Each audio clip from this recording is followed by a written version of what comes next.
That's right. We like films, talking about films, watching films. We're just about them. But we don't have any credentials whatsoever, so whatever we say is our opinion. That's right. And last time we checked, opinions are still totally legal.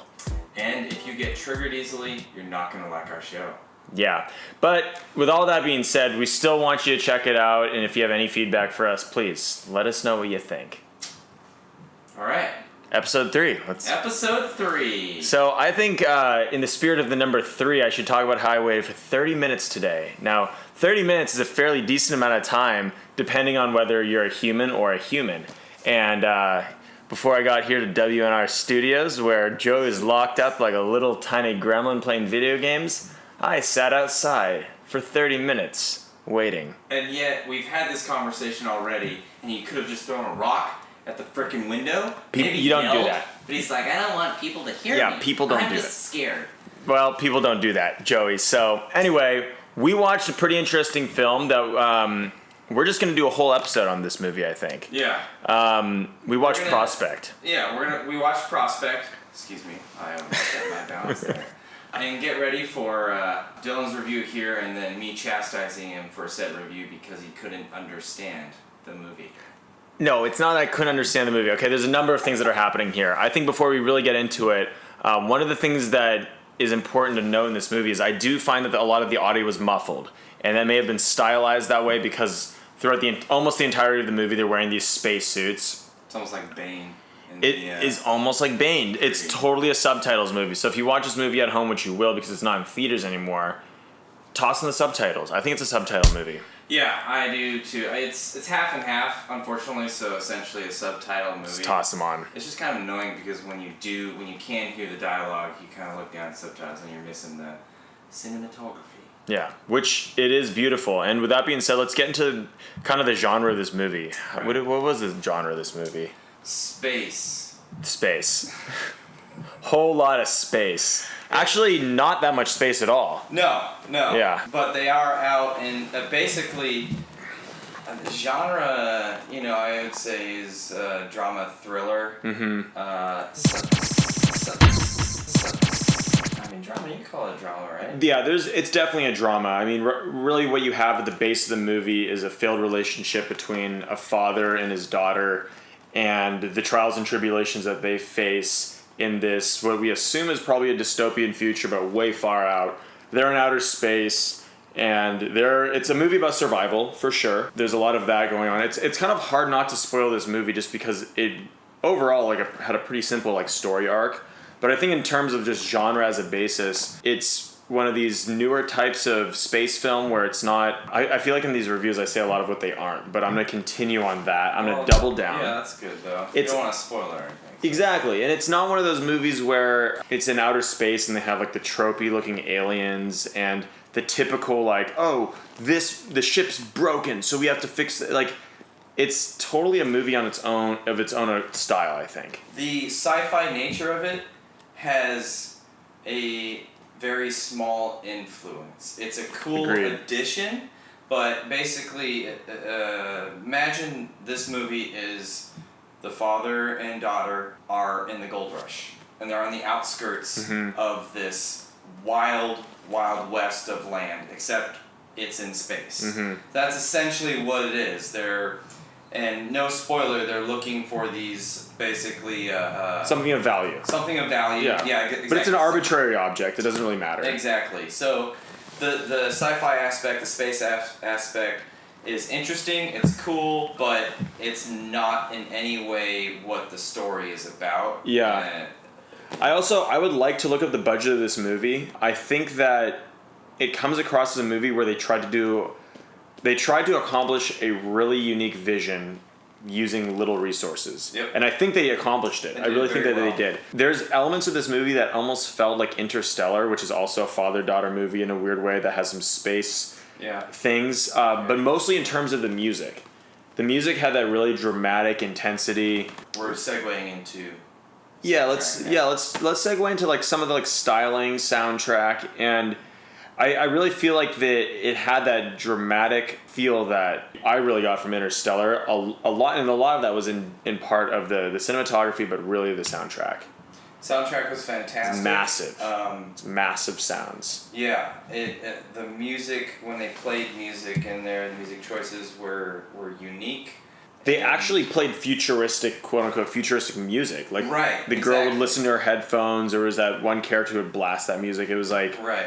And honestly, they did a great job of creating alien music. Yeah. You know, like futuristic, kind of weird, different style. I feel like everyone can herald back to the time of the old Star Wars, the bam, bam, bam, bam, bam, bam, bam, and it wasn't that. It was like some weird ass, uncomfortable industrial shit. Electronic style. And I think that it really hit home, and it made sense. It was a really good texture to the film. And speaking of the budget, they did a great job making the landscape feel alien. Totally. And all it was, and no spoiler here, was it was filmed in the Northwest somewhere. I'm 99% sure. Oh yeah, certainly. And all they did was add these certain things floating in the air and stuff like that to make it seem like an alien environment. And it worked perfectly because, that's all you really need. You can let your imagination go, and if you're in the story, you 100% believe that could totally be an alien planet. Yeah. But it was just some small added features, and that's the great part about this movie too is because low budget, they didn't rely on computer animation at all. You don't need that. I think anything that was taking place on the planet, which the majority of the movie is on the surface of a planet, I mean, it was all practical effects. One of the things that we were talking about early on is we both grew up in the Pacific Northwest. So in the Pacific Northwest, you're used to going out and you can be in the forest. Forest is accessible. And you go out there and there's ferns and there's moss hanging, there's dense trees and on woods and all this stuff. And that was the setting of this movie. And what we were talking about is how if you didn't grow up in that sort of environment, how that may actually seem pretty alien. I mean, it's a pretty incredible kind of environment. So I think that they made great use of that, and like you said, they used a really simple filter, like an overlay that gave it this kind of ominous effect. But the majority of the movie was daytime shot, so it's not scary or anything. It's not a scary space movie. It's just there's trials and tribulations, and there's some drama. Let's get into kind of the styling. Yeah, for sure. One thing I wanted to point out that I liked a lot was the intro of the movie, and it was very Tarantino-esque. Tarantino'd by Directo. Yes. Tarantino. Fuck. Wait, what are you talking about though?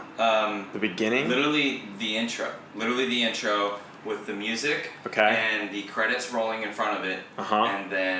And then that was about it. It was very short, but 100% reminded me of an introduction of a Tarantino movie. And I loved it. Okay. I can kind of see that. Kind of old style. Yeah. It was really cool. It's a really stripped down film overall. I mean, they didn't try to do anything too fancy whatsoever. Nope. Even the way they shot it, I mean, there's a ton of handheld shots in this movie. A lot of follow along shots where there's action, there's motion, and there's a lot of motion coming from the camera. There's a couple shots where I don't want to spoil here, but a character would be falling down and getting up, and the camera, the cinematographer is literally going down with them, circling them, getting. A lot of great long shots. Long shots, which was pretty neat. Now, I would also say that there were some scenes in that movie that felt pretty long, and that may also be relevant to the whole Tarantino vibe. But there were some shots that I was like, okay, I think we've established what's happening here. I'm good. Let's move along. Yep.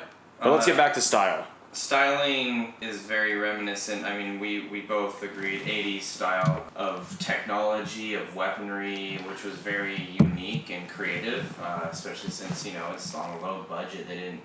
You can tell they just built the props, but it's totally believable, really cool. They did a great job. The suits that they wear, it wasn't any sort of new super slick. No computer animation. Yeah, but they also had a whole variety of different suits. I'd honestly love to see just, what their prop room looked like. You mentioned the weapons, they called them throwers, and they don't look like your typical gun, which I thought was pretty neat. They charged them they charged them up. Futuristic style weapon. The interfaces they used in their spaceships, which was pretty minimal throughout the movie, but they were all very, very simple. It felt like the original Star Wars trilogy in a lot of ways, which was actually I think 70s, mid-late 70s. It felt like that type of tech as kind of like Alien as well. Mm-hmm. Yeah, for sure. They did a lot of simple things to get you to believe that it's in the future, whether it's the simple addition of the things floating in the air on the planet to the spaceship and the architecture and the technology, the weapons, to the language that they write, which was obviously, it was completely different. Like, That's you right. can't read it, it looked like gibberish, right? Just symbols and stuff. But all those three little things immediately go, hey, this is a distant future, and I would also say, though, that a movie like Star Wars, where it always would start with, in a galaxy long time ago, far, far away, like, it kind of happened in its own time, I think you could say, but the context of the film is that the characters that you're dealing with they're all poor. We're dealing with characters who are all like criminals who don't have money, right? I mean, that was kind of the nature of it. So I think that they had risk takers. So I think the whole point being they had access to like the lowest level of technology that was available to them. Possibly true, yeah. Maybe reading into that a little bit too much, but you're absolutely right. Yeah, 100%. Yeah. Now, let's shift a little bit into kind of like some of without any spoilers, the character arcs, the storyline, the development of all of that. Because to me, the story felt very simple, and the pacing was pretty steady throughout. There wasn't a whole lot of frills for sure, and it seemed like when they did take their time, they did so intentionally. What did you think about the overall story?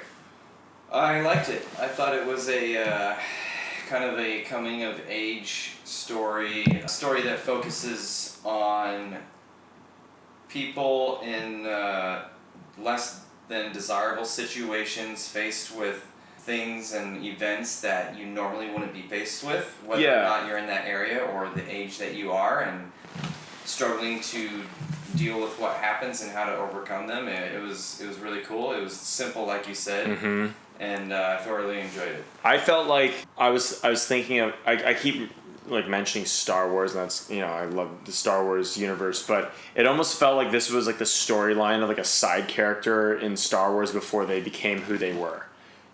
So the protagonist is this younger girl. The whole point is like she's going through some hard times.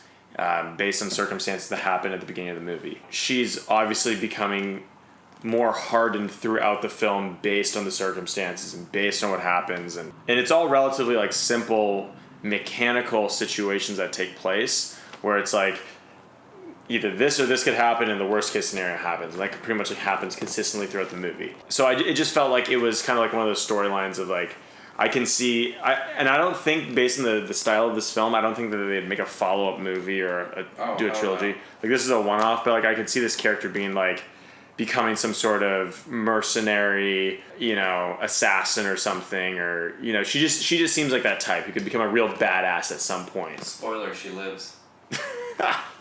Yeah, I don't think, She definitely could, you're 100% accurate, or she just goes off and lives happily ever after. And that's kind of the point of this movie. I don't think you're supposed to think too hard about it. No. At first, when there's some movies when you turn them on, you're like, okay, is this gonna be one of those movies where you think or you don't? Because Hobbs and Shaw, for example, you don't think. You just sit back and just absorb explosions, and it's great. And then some movies, you have to think a lot more about, the characters and keep track of what's happening, and those are also really excellent movies. And this was one of those movies where at first it felt like a thinker, and then it just turned out to be really simple. Yep. But a powerful story altogether. So, to me, like, this movie, what is this movie like? This movie is almost like if you had a terrible acid trip in the Pacific Northwest and were convinced that you were facing a number of bounty hunters to survive on a barren planet. Is that your review or just what it's like? That's both. All right. One quick thing I'd like to add on one particular character. What's his face? Pedro Pascal. Pedro Pascal, yes. Killed it, by the way. I like how, he killed it. Not he was killed, he killed it. Or was he? We won't confirm either. I like how they wrote his character, and more specifically, his use of the English language. Very proper, again, Tarantino-esque, and it specifically, I forget the actor's name. I know, shoot me. What's his face in Django Unchained? The dentist, bounty hunter. His use of the Gotcha. proper English language. But there's also very interesting, very cool. So there was that element plus slang. They also had slang in this movie, which was really cool too. Yeah. It felt almost Shakespearean the way they were using the English language, in a sense. Like I thought that was pretty dope. Shakespearean. A little soft. So for this movie, my rating, I would, okay, so whether you're, let's say you're a beer guy or girl, whatever, I'm going to use the comparison of... I'm ready for this one. Because I love a nice latte, a cappuccino. What about beer? I just saying that because people might get triggered when I say latte and they're like, I fucking hate lattes. Start over. Anyway. Alright, so this would be like me going up the street on a beautiful Sunday morning, grab myself a nice cappuccino, the perfect density of foam, it's just delicious. I enjoy it, and I'll have another at some point, and I'll enjoy it just as much then. Wow. Meaning, this movie is great, and I would definitely watch it again. It's rewatchable. Not all the time, but it's just a good story, and I thoroughly enjoyed it. One last thing to add is that if we were doing a letter rating system, I would give it an A just because it's a low-budget film, and they did the most that they could do with that, and I think they just nailed it. And I'm going to stand by Acid Trip in the Woods with Outer Space Bounty Hunters. Take that as you will. Check out Prospect. It's a super dope movie. I think it's one of its kind. One of its kind.